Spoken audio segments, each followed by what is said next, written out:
I was listening to a little bit of Brene Brown this morning of Gifts of Imperfection, of course. So I usually quote her somewhere almost in every workshop. This is in my top 5 books. So this is Gifts of Imperfection. So I'm just going to read. So this is really important because this is a very shame-based subject, divorce in society, in cultural elements. I think in any culture, it's tied to shame. So you've got to do some shame work. So before we can explore the changes that are going on with divorce and our kids or breakups, anytime I say divorce, any kind of breakup of the family unit, so or just changes, right? So someone's coming in, someone's going, it doesn't matter. And so it's usually tied to some sort of shame story, right? And the child learns that from society or from us too. And so we have to first realize what shame is, and that's all Brene Brown stuff. You can just go into that. I do have a shame parenting workshop that talks about what kills shame, what grows it. But this is really important to understand as we go through this, because I believe if you've gone through divorce, if you're going through divorce, if you know somebody that's going through divorce, it's very triggering. And this is a smaller group of people. It's not for everyone. So, but don't we know anyone? I mean, and somebody that's been divorced or going through it, or had a family split up, or you had a childhood divorce, your parents, that's developmental, relational, bond breaking trauma. I mean, there's all kinds of things that happen when you're a child and you go through a divorce. So here's the thing. So she talks about letting go of your story, of what people think of that story. So when we can let go of what other people think of our story, we gain access to our worthiness, the feeling that we're enough as we are, and that we are worthy of love and belonging. When we spend a lifetime trying to when we spend a lifetime trying to distract ourselves from the parts of our lives that don't fit with who we think we're supposed to be, we stand outside of our story and hustle for worthiness. So that's constant performing, perfectionism, pleasing, and proving. And I have all my P words that I love, and those are in there too. But I have, addition to that, pleasing and proving and perfectionism equals pressure, and that equals powerless. So those go into the other P words, but critical piece of information that we need to understand and live inside of our story. This is it. This is the story. So if you've had this story, if this is your story, that you have lots of change going on, or you've had change and you have children, this is a closed-in little workshop for that. So so if we can share our story with someone who responds with empathy to understanding and shame, shame can't survive. So shame doesn't like to hear the story. Shame does not like it likes secrecy. So it's a lot of shame that some people go through with divorce. So kids are not divorcing anyone. Okay, so this is what we're going to go over. How children experience divorce, coping with change, little bit on a little bit. I mean, I could spend an hour on each one of these, really, but I already have some of that. Co-parenting, grief and loss has already been done. So it's like, okay, change, moving, exchanges, and parent working. And I kind of go a little bit through the beginning and the middle, and then remarriage or partnership, because that usually comes up with like, well, how do I do that? And then, I didn't even put in here like how you're supposed to tell the kids that you're getting a divorce or separating. That is so base to base. It's contingent on case to case, and it's based on so many different factors, but there is a way to do it. there is a time to do it developmentally with the child. So it's there's so many variables of all that. So, but we definitely are going to talk about loss and grief, and what kids feel during this time, and give you some tools. So the thing is we always have to start with clarity. What's going on? Clarity, so we can connect emotionally, physically, with humans, connect the dots, whatever we need to connect. So the brain's connected with the right and left together. That's called wise mind. But how do we connect all the dots? Well, we can't do that without clarity. So we have to explain what's going on. I have to teach you what the clarity part is. Then we have control over it. And then closure is like way later. So we our brain likes closure. We like to know what's happened. We like to connect the dots, and then we like the clarity around there, and then we go back to closure, and it's a big cycle, actually. So that's a little bit of that to remember. So most of this is clarity. Like, how do we get clear on what we need to do with change? Like, what's going to happen? What's going to happen with exchanges and new relationships and moving, all those kind of things. It's just change. And this can really actually go to anything, right? So I could have just called it like, childhood change, COVID change, economic change. We could go through lots of developmental change. I mean, and it could be applied to just about anything. But divorce is a huge developmental trauma. It's actually, that's what we're going to call it. It is in that category. It's very traumatic. So this is what kids experience, okay? And this is research books. This is, I've got them referenced in the back. This is, basic stuff, of course.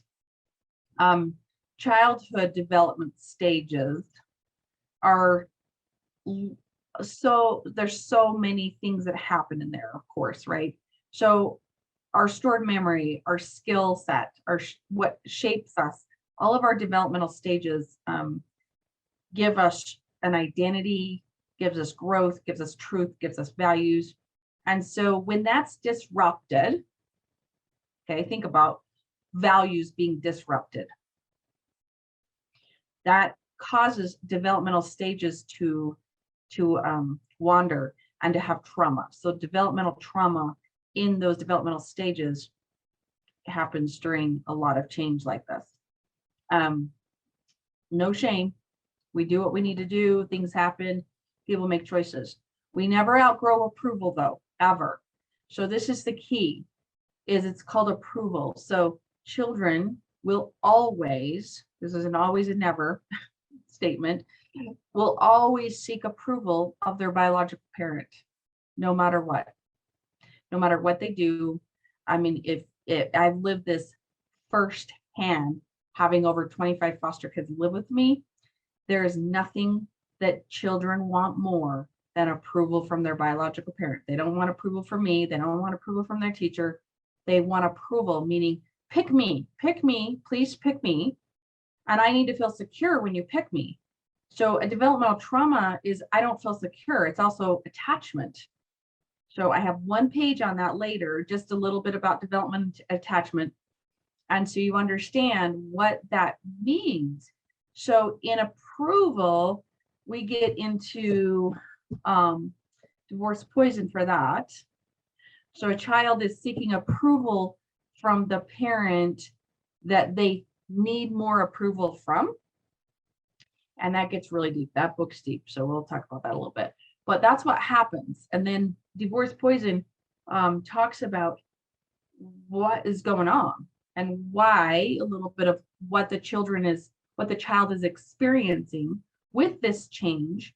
And when we have a disruption, whatever that is, we call it disruption of bond breaks, of someone leaving, someone separating, then that approval, right, gets lost. It's like, wait, I don't know if you approve of me. I don't know if I approve of you. I don't know what's happening. And so that's a really deep rooted issue that happens. So what they experience is it depends on all this, on how much the child thinks they have control. So if they're being played and they have no control and they're only puppeted, then it makes it a lot worse. So how much parents can reassure their child. So if they trust the parent because they have approval, so a trust is the attachment part, then it depends on how they experience all this change and how they move through it and how they cope with it, is how the parents can reassure the child.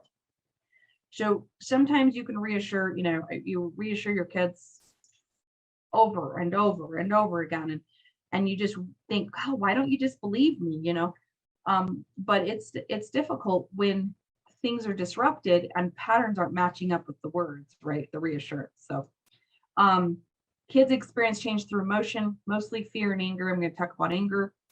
It's always fear brain if we're in anger. So it's not just mostly, but if we're in that brain, it's either fear or love. And then through behavior. So of course, we see when there's disruption and trauma going on, and crisis, different than trauma, and acute stress, then behavior comes out. And that's how they experience changes, through behavior. So that's when we do therapy. That's when we express some emotions. That's when we get some coping skills, because this kiddo is having behavioral issues. And we could, talk about that all day, and too, about all the lists of what to watch for. But it's pretty much the same in some of the other workshops of like watch for the anxiety and the sleep disturbances, and school performance and social issues. And yeah, I mean, just the normal stuff that's different in our kiddos. Like Heather said, if you want to bounce into the chat at any point and send a question or comment so you don't forget it, or you want to bring something up now and I might address it later, then I'll check those. So we have to understand what this looks like. So I said crisis. So what's the difference between, in change, crisis, stress, adjustments, and trauma? And this is this slide. And so it goes in this order, and I made this, and it's in several other workshops. It's very important to understand, to me, for other people to understand, because we have acute stress all the time, and that's the crisis, okay? And that sometimes can last with symptoms about 1 month, and that's short term. And then we move through it and we figure it out and we're doing okay and we're sleeping again and we're working through. That could be a loss or grief too of just 1 month, but if it's a big loss or grief, it turns into more of an adjustment. So like a grandparent dying, okay, we knew that they were old and sick and not well, and so the acute stress happens. Okay, we work through that, and then there's an adjustment. Wait, I miss grandma. I can't go over to her house. So then we do loss and grief therapy a little bit over that adjustment. So think about the loss grief of moving or any kind of adjustment. We had tons and tons and tons of adjustment with COVID. So that goes on for 6 months, and you have symptoms that you're in that adjustment, right? That new place, that new adjustment. If those symptoms continue and they disrupt our lives, we go into post-trauma, and that's like 3 to 6 months plus. So it's over 6 months. If these symptoms continue, okay, that's when we need some help, most likely, and that's when we want to get treatment. I'm super biased with treatment. I'm just like, it's the way. I mean, as a play therapist, as a trauma focused, as a domestic violence counselor, as a certified mediator. I mean, I have lots of training in why we need to treat something that goes past an adjustment sooner than later. Well, because our brain stores that, the loss, grief, and powerless happens, and we don't know what's happening. The unseens happen, like the unknowns. Okay. So those are unknowns. When we don't know what's going to happen, we didn't know what was going to happen with COVID. We just sat back and it caused chronic stress that caused chronic, that could turn into chronic burnout. So, and then it goes into crisis stuff and post-trauma, right? So that's the lineup. And so we have to understand, where are we at? Are we 6 years post, divorce? With, you might have been divorced 6 years ago and your kids are moved through this now. Did they ever get treatment for some of their symptoms? It doesn't mean it's too late. That's what I'm saying. So it's always sooner than later. But if there's some serious loss, grief, and powerless, then we've got a crisis and we've got trauma that goes on long term. Okay, so Hey, this Carol. is just a list. Yeah. So I don't know if you saw the one question. So in the everyone group, someone said, what are the resources available for kids that have experienced divorce in the community or at schools? Any hints would be helpful. And then someone direct messaged me and said, what was the name of the book you referenced a minute ago about children trying to seek approval from one parent? Yeah, divorce poison. So divorce poison.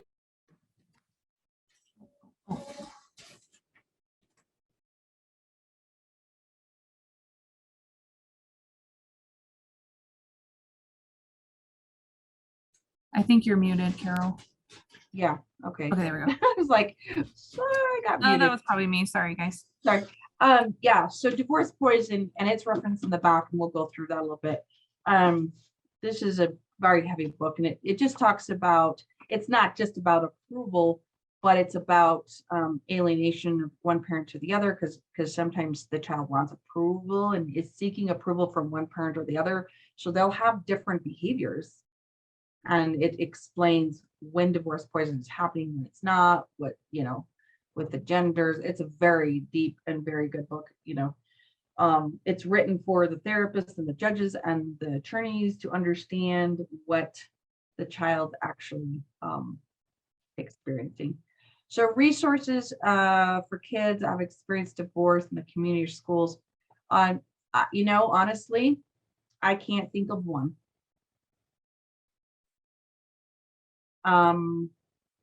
So loss and grief, I'm sure there's programs set up for loss and grief, right? Of like something happening in the community.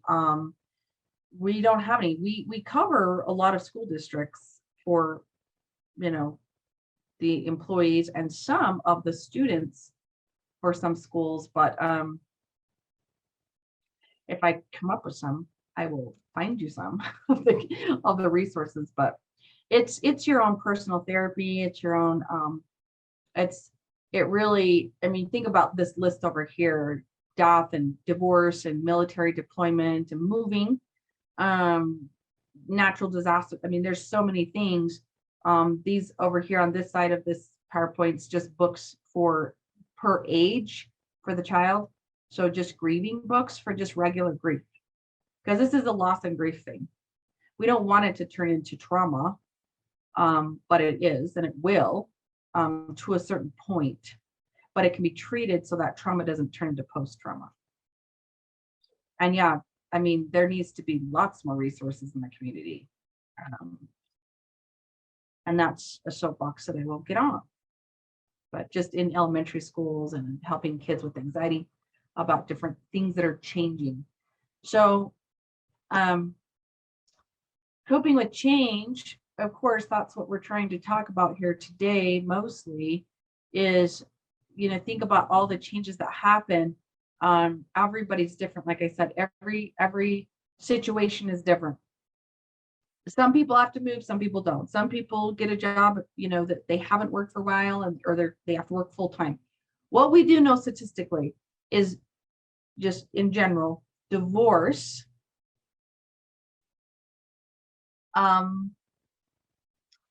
what's the word, adds to our economy depletion. So hands down, right? So you have a family that's joined and paying bills together, and then you split. It's common sense, right? So what happens is economy changes happen first. The biggest thing is economy changes.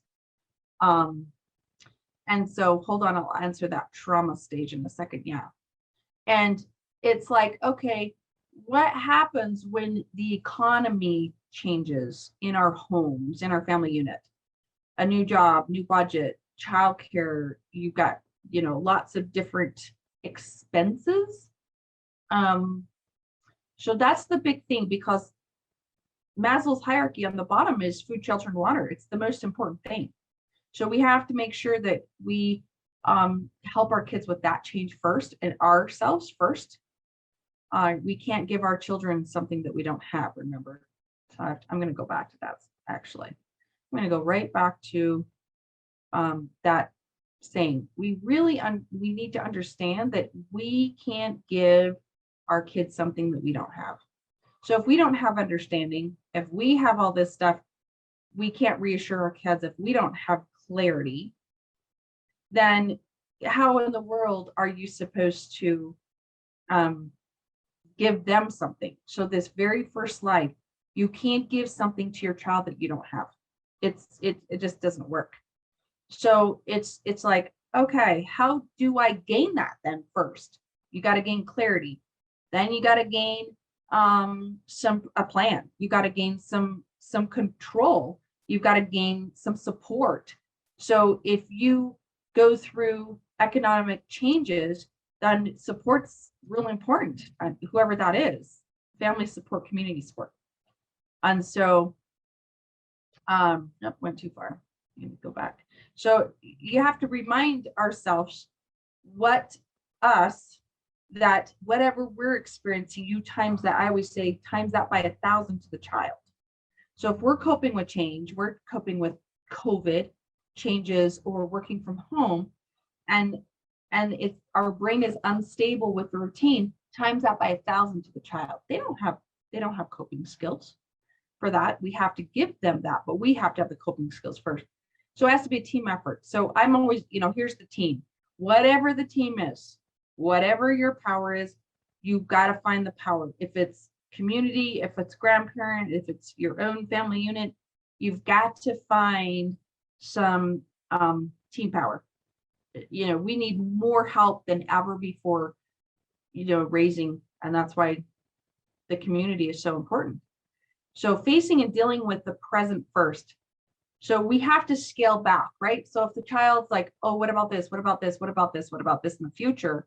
We got to scale back, say, hey, we're facing what we're dealing with right now.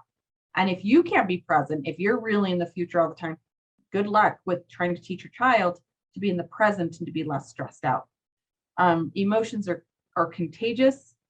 If you don't, that's scientific. Mirroring neurons, it's scientific. So I'm going to leave it at that. You know how you feel when you're around someone that sucks you dry or is super energetic and happy. And heal with patterns. So here's our new traditions or patterns. So we have to find new traditions or patterns. So as we think about, as I answer this question, we're going to right now write down 4 things that will change and 4 things that have stayed the same. Let's just do 50-50. 4 things same, 4 things that are going to change or has changed or will change within the next 6 months, or something that for sure. And how do you help the child with those changes? But we've got to remember, there's a lot of things that don't change. So we're not just always focusing on the change. So the question is about what happens if it gets to the trauma stage, meaning if you're in traumatic post-trauma, it's pretty it's okay. So if you mean that the child is in the trauma stage, meaning it's been 6 months and there's still symptoms of lots of change and disruption and stress and anxiety for the child, is that if something like that, then that has to be treated, because it turns into post-trauma.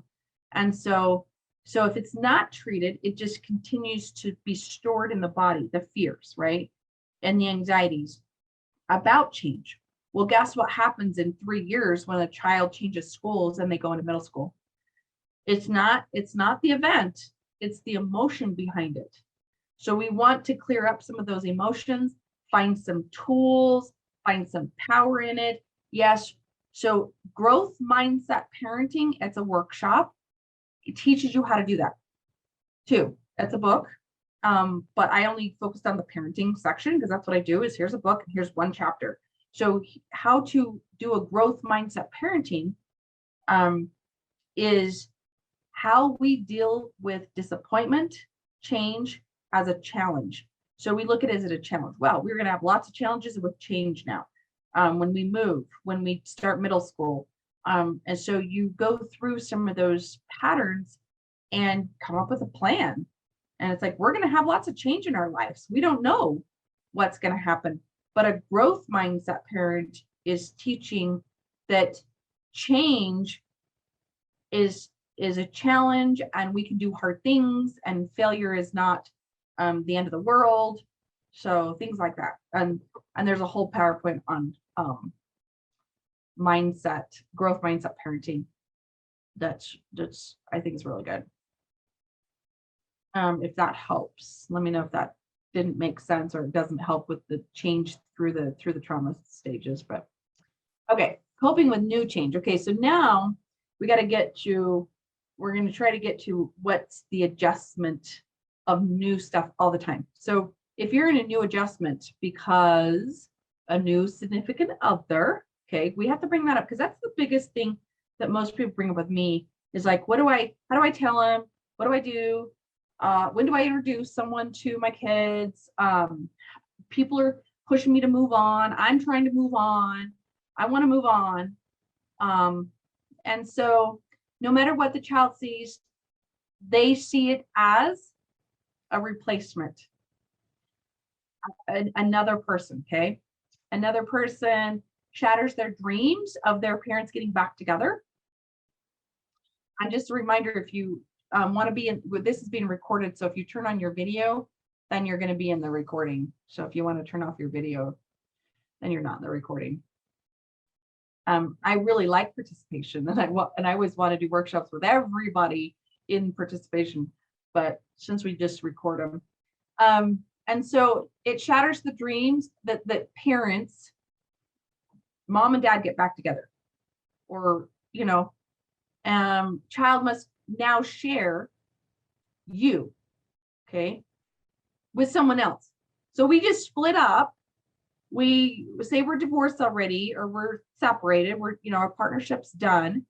And now I get to share my mom with this person, and I get to share and now she's going to work and I'm going to share the babysitter with my mom. Now I get to share all this change. Then you add a significant other to that. Then I have to share my mom even more, and I have to share my dad even more. So that's what happens. The child loses identity of the family and in the family. Okay. So what's a family? We don't know. Well, it's a family of this or that. Okay. So we help the child understand that this is a family. This can be a family unit. We know that a family unit can be, a lot of different things. It's just the family. But if the child gets lost with their identity in the family, that's when it turns very traumatic too. They don't know where they are. They don't know where their soul is. Identity is in the soul. It's not just your mind and body and spirit. It's a lot deeper than that. And it's where you belong, like Brene Brown's belonging, loving, being loved enough. And if you have a teenager, then you can go into Brene Brown stuff with them. So healing. So here's the adjustment, right? 6 months. We've got to move through that adjustment. But it's so much more than that. Time is not the same for everyone. And don't let anyone tell you that there's a certain time frame for anything. So let me repeat that, because I just said, oh, there's an adjustment. That's a 6-month thing. That's the DSM. So that says this is what the adjustment is. But it's just an adjustment. But the adjustment goes away if the symptoms, are treated and the child's soothed and they're okay. Like for example, moving. If someone moves, it doesn't matter what's going on. You just move. It takes 6 months for the brain to adjust to that change if the child is self-soothed during that time. Now, it's different for everyone. So time is different for everyone. It depends. Did the child move states, countries, or just around the block? Do they have the exact same room? Decorations, paint, the child painted their room. They have the same setup. So with divorce, there's lots of adjustments that happen constantly, and we don't know what the future looks like. In helping kids cope with divorce, this is where this comes from, and it's all referenced in the back, but that's where this book comes from, this right here. So this is Gary Newman. This is an old timer a little bit. He did divorce programs for the court. And it's a thick, it's like, I absolutely love this book. And it goes through so many of these subjects, okay? It goes through lots of what kids say. He has tons of real life statistics and what kids say and what kids are feeling. And I'm going to get to that a little bit, you know. So for example, depending on the adjustment, right, is the developmental stage of the child. So a 3-month-old is different than a 13-year-old, of course, right? He said, you know, most of them in statistical, in my family studies is, you know, it takes 1 year for a child to adjust. Well, the DSM says 6 months, but that's for an adult. So we're looking at change the adjustment to a child to 1 year. So it takes a year for a child. Now think about it. 1 year is all the symptoms of every holiday and every season. Okay, you have to go through a full year of the seasons to see how we adjust. I promise you, if you don't go through all the holidays being in a different adjustment, whatever that is, you don't know what's going on until you go through all that adjustment. It is traumatic to go through holidays with this kind of adjustment. So you got to go through that. If you add more change, you do the best you can, but you add more change to that within that year, it's a lot more difficult for kids to adjust, is the point. Now, I tell people, and statistically from lots of, I taught marriage relations at UVU. I've got, you know, my undergrad is in that family studies degree. So it's lots of statistics on the family. So 4 to 6 years to move through, that's what I, you know, it's not healing, it's not getting over, it's not, I'm, you know, no, it's moving through a relational trauma, whatever that is. If it's betrayal trauma, if it's abuse, if you're in a syndrome, if you were in a domestic violence relationship, doesn't count. That's just the normal average of moving through trauma after a huge loss like this. So tell me what that means. 4 to 6 years. Do you wait? Do you know, no, it's up to every, you know, every individual, but it takes a lot of, that's with work. That's with some work, some trauma work. That's with some therapy. That's with some support. That's with all of these things combined. 4 to 6 years. Okay. How do we help stay on track with school through traumatic things? We're going to talk about that a little bit. Actually, when you get into, so adjustments, right? So any of these adjustments that we're talking about, you don't stay on track for school. You just don't. Because is that the most important thing? I don't know.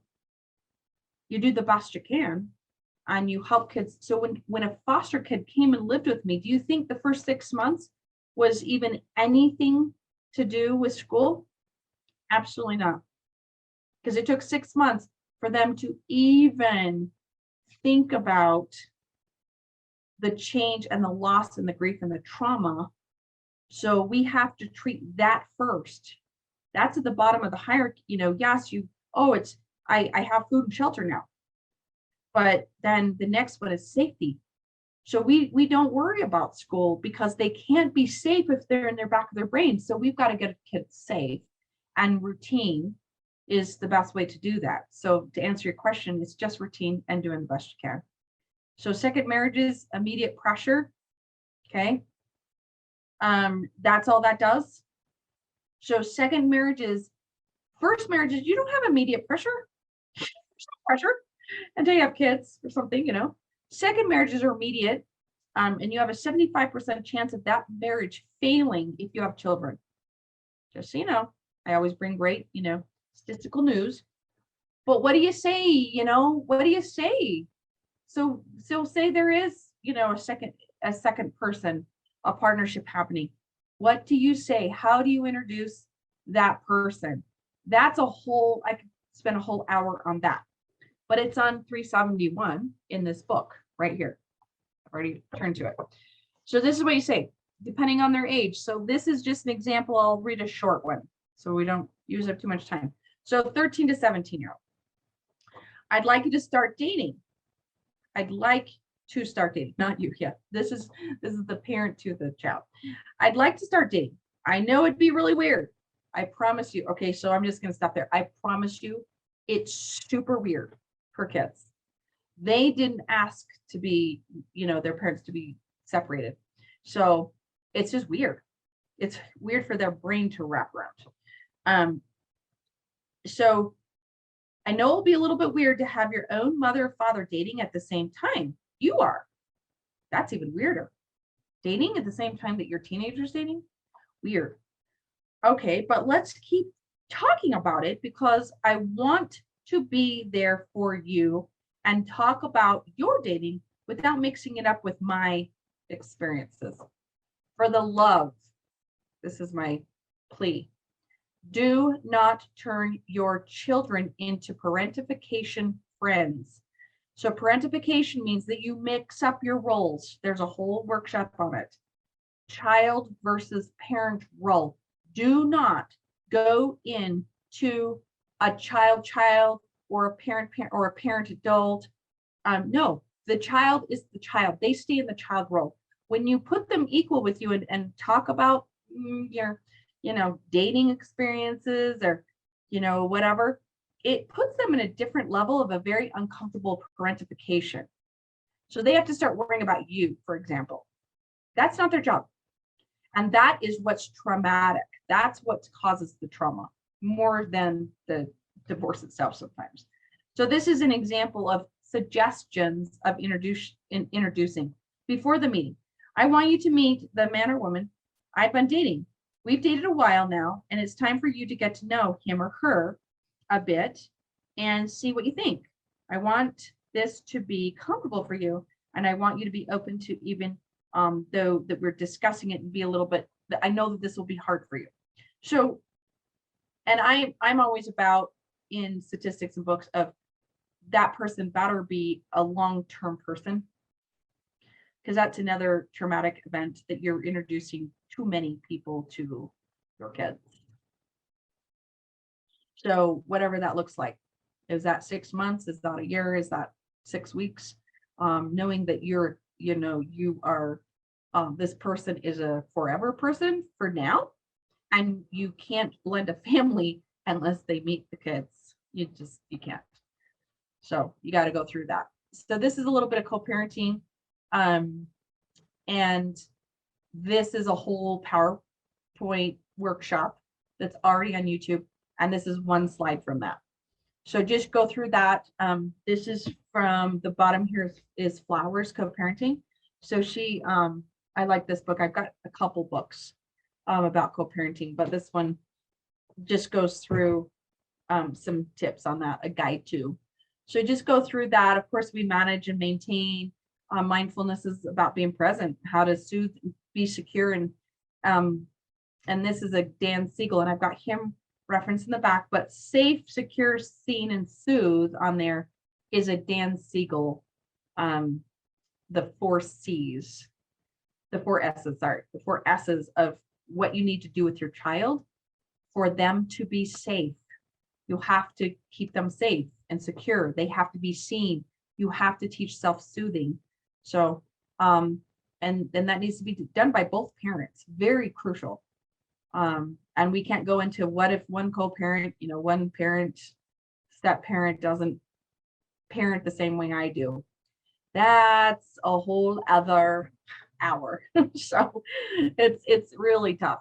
But I talk a lot about that in parenting classes and in therapy of like, well, we can invite them to have a session. You can invite them to watch these workshops. You can invite them to do emotional coaching, especially if a child's struggling. We got to all get on the same page. We got to get all the help we can get. The teacher, both parents, what are they doing at my house, at your house, a little bit of that. And that's done through email.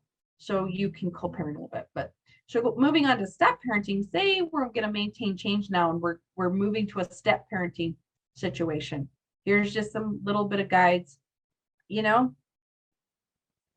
Second chances are good. I mean, in statistics, it's having two adults in the home, no matter what the situation is better. That, unless it's an abusive relationship. But so there's very good new real benefits to having step parenting, blending a family, in other words. So a third of Americans right now are in a blended family. Okay. Marriage rates are down. Divorce rates are down. And it's not 50%. It's down than that. But marriage rates are down too. Okay. But blended families are still right there. People get remarried. They really do. They long for that human connection and partnership. 75% will end up in divorce with children, the second marriage. So don't you think step parenting is part of that? Absolutely. It's a huge part of it. So prior to cohabitating or marriage, it's a really good idea to step parent, do some therapy about that. It takes a lot of courage. It takes a lot of work, but once again, pleading, it's so worth it to make sure you stay on the same page so you can maintain this change. Because what happens when we disrupt the change again for children? Re-traumatize. So, and that's when we really need some help for them too. It's like, well, we've got some repetitive patterns of disappointment and loss and grief. So address it before it arises. Kids don't see step parents as real parents, by the way. So don't try to be one. That's just the tip. And so that's like a lot of people are like, well, how do I be a step parent then? How do I step in and not be their friend and support their mother or father in all areas? So does anyone have any? Okay.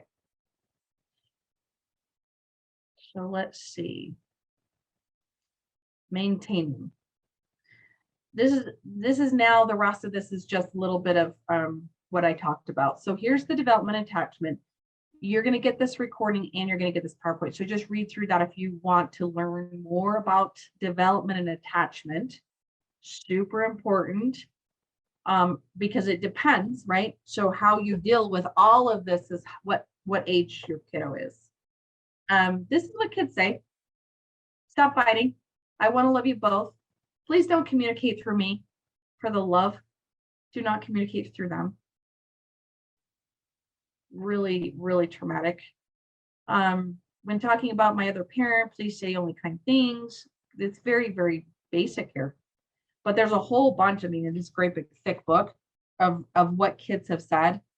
Because he does a class with the kids and then they do a workbook and then he put their answers in here anonymously.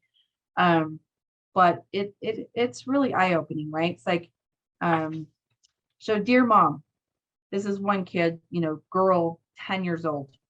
I've learned that you and dad are fighting over me because you love me so much. Okay, what does that mean? What kind of label does this child have now about herself? They're fighting over me,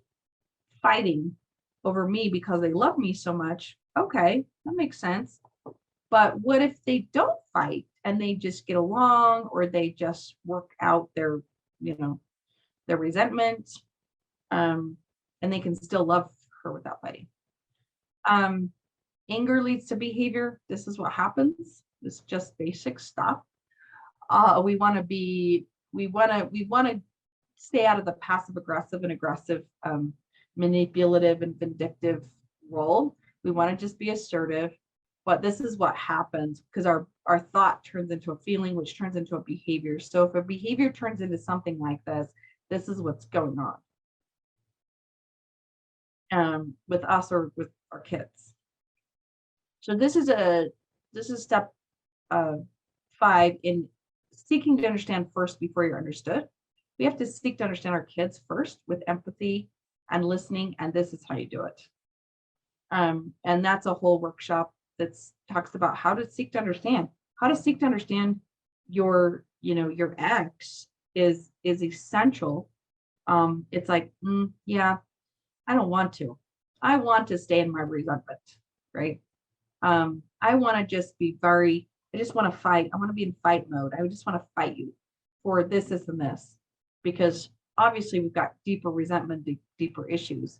But if we stop, no, we have to stop when we're out of our frontal lobes and we're in the back of the brain. We have to just stop. And so it's like, if you feel you don't understand, you have to stop. The other person doesn't feel understood, you have to stop. That's it. You just stop. But how can we do that if we try to teach our kids that, but we're not doing that? So green is like, okay, I'm clear. I'm in my frontal lobe. I can stay with reason and organize my thoughts. That's when we want to have a crucial conversation. That's when we want to have mutual understanding. It just doesn't happen any other way. So this is how we reduce some conflicts. This is a whole bunch of stuff. It's self-explanatory mostly. I talked about the parent-child triangle. So don't go into the parental role. Send the child into the parental role when they're the child. Hot topic time is basically, let's set a time every week to talk about hot topics. What all the changes are going on. What are your grievances? What's the traumas? What's going on? And then it's a time to talk about that in a safe time. That's weekly. That's 30 minutes at the most, and it has to be safe. So, and here's some more workshops. So I talked about that one. Don't sweat the small stuff is a good one. Growth mindset, I talked about. Emotional coaching. Parenting Love and Logics is just a basic parenting explanation of the different types of parenting. Trauma, talk about, let's, call it what it is, and go into the trauma one and see, what kind of symptoms you're experiencing. But there's all kinds of trauma that we don't really talk about.